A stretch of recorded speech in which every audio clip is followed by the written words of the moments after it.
claptrap. I've just dropped this. Yeah. There's me arse. Just bosoms out. Yeah, boobs. Oh. New topic. It's now my turn. Graham, okay. He's a good... I don't know what that was. My topic, you. Right, so... Do you remember that game with Cherry and Fat in that was directed by John Woo? Do you remember? Stranglehold. It was a Stranglehold. That was the name. That was what it was called. Right. It was alright. It wasn't great. Right, I don't actually think I ever played it. Yeah. Right. So, film director got his hands into the gaming industry. We've tried to say that again with Hideo Kojima partnering with Guillermo del Toro to make Silent Hills. Yeah, that went well. Yeah, never mind.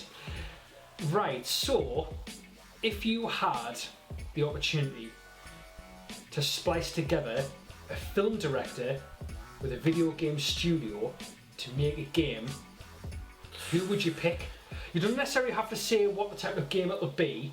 What type of collaboration would you want to see? Because, put it this way, when we got told about Kojima working with Guillermo del Toro, yeah, my God, the hype was unreal because we know that they've got a particular standard and they bring their own experiences to make a really good game, which never happened.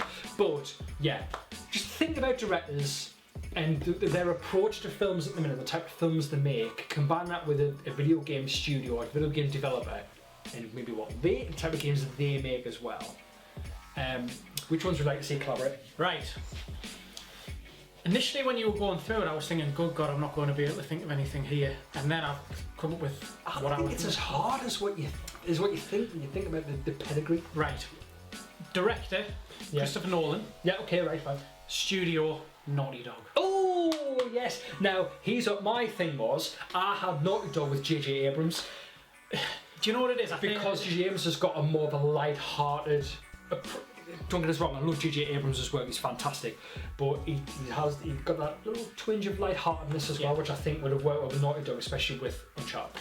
I think Naughty Dog is, because I mean obviously when you think of film directors, you then straight away you're thinking about something with heavy narrative. Yeah. And in terms of heavy narrative, there's pretty much no equal at the moment in terms of studios developing games to Naughty Dog.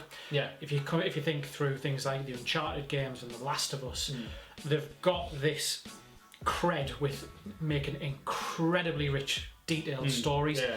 And you've got Christopher Nolan, who's well known as developing very intricate and interesting stories. Yeah. In terms of what type of game they could create, I wouldn't even start getting into something like that. Could you? But if you think about something like a heavy third-person story-driven game, something in the vein of an Uncharted game or Last of Us, but with a storyline written by Nolan, the opportunities are endless, and it would be. I think that this is the sort of thing that would get people excited in the same way they did with Del Toro and Kojima. People were immediately thinking, "Wow, we've got two very creative people. What on earth are they going to create? What on earth are they going to do?" Yeah. And obviously we now know how that went, but I think it would be the same sort of thing with a very established story-driven studio and a very good storyteller with Nolan. So yeah, I'd like that. That's a nice one. I've jotted some ideas around in my head of who I would pick. I would say J.J. Abrams. I thought to go with Naughty Dog would be pretty good. Yeah. So in terms of what we could see or what I would like to see, right? I want to get Steven Spielberg in there. Yes. How could you not? How could you not? I mean, Steven Spielberg. I'm also going to throw in John Williams to do like a soundtrack to this game, and I'd like to maybe see him work with BioWare. See, now when you said Spielberg, immediately I thought BioWare. Yeah. Immediately. Nothing. I wouldn't necessarily want to see them create a game as vast or as in-depth as something like Dragon Age. Yeah. I think I don't think Spielberg will be interested in anything like that because it's too in depth. He is all about driving the story at a particular point where you just keep you gripped. Something like Dragon Age, a lot of the time you just play just to get through the quest, and you can lose yourself in. Yeah. Like, you can lose track with your story. Oh yeah. Experience like Mass Effect, a short 15-20 hour story would be more ideal for him, I think. Yeah. And have John Williams do the soundtrack as well to a game like that. Doesn't necessarily need to be sci-fi. You know what I mean? Maybe something for all ages. I think might be quite good with Steven Spielberg. Do you know what I mean? Something where that appeals to young teenagers and adults. I think, I mean, the BioWare, again, very established in terms of making very intricate and well designed and written RPGs. John Williams. It's funny because immediately when you said John Williams, because we're such a massive Star Wars fans, you think, oh, Star Wars in a space setting. But then if you look at some of the other films that John Williams has done, and the soundtracks, he did the soundtrack to Memoirs of a Geisha, and it's one of the most beautiful soundtracks I've ever heard in a film. So, Did he do Jurassic Park? He did. Sure, he did. Didn't he? Yeah. So he's got to. It doesn't need to be. That's what I'm saying. It doesn't need to be sci-fi. No. It could be anything. Anything. Didn't he do Indiana Jones as well? He's done Indiana Jones. Yeah, exactly. Yeah. So he's John Williams has done basically pretty much every film. Every film you love. Yeah, totally. I'm trying to think if there's any others. Why don't you think about see an experience that's like from Telltale? So there you go. If I give you the developer, Telltale, story-driven experience as opposed to like raw gameplay. Do you know what I mean? Who do you think would be good in terms of directing the scenes and the way the characters progress and stuff like that with a Telltale game?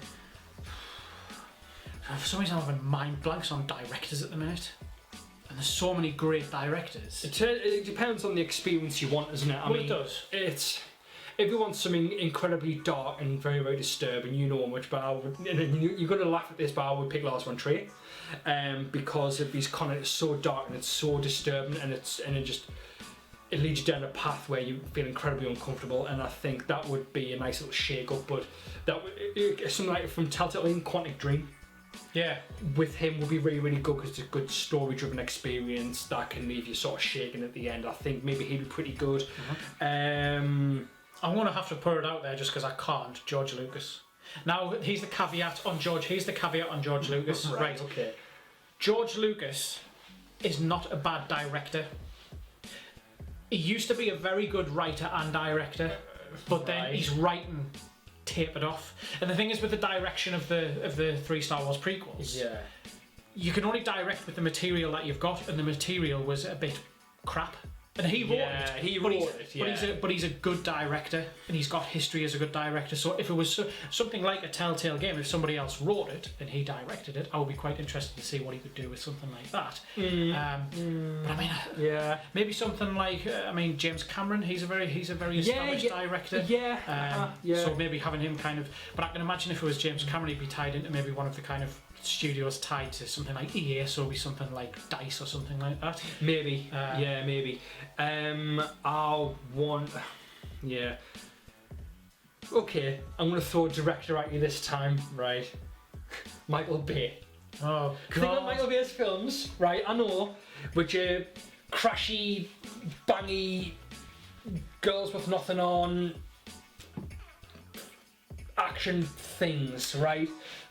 Think of who would he collaborate with in terms of a developer? I've got one. I might say Gearbox for that. Oh, Gearbox, really? Well, think about a Borderlands game. It's like all explosions and over the top and outlandish stuff going on.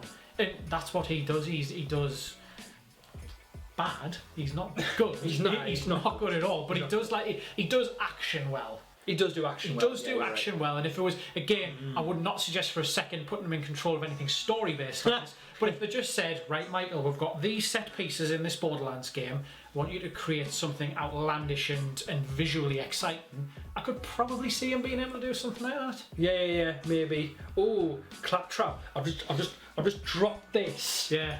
There's me arse. Just buzzing us out. Yeah, boobs. Oh, Claptrap. It would just be Moxie bent over things for the entire game. Yeah, it actually would be. That'd be creepy. Yeah. So who are you going to say for Bay? What studio? I was going to say Ubisoft Studio. Yeah. I would have. Ubisoft Studio Montreal or any of the other ones. I would have probably picked something that maybe was quite open world, had some really interesting set pieces in terms of action and stuff like that. Loose on story. Maybe like one of the games where it's more like a collectathon than anything else. You know, when the world's just open, the story can just be put to one side. You know what I mean? So I would have sort of picked him for something like that. So guys, please let us know what your suggestions might be in terms of a director game developer collaboration. I'm dying to see what he can come up with, and apologies if we didn't mention any directors that you would have loved to have heard about, or any studios. There's countless combinations you can have, but please let us know. So yeah, once again, this has been Team Clock, Grimmy D1, Digital MB. Thanks very much. See you later.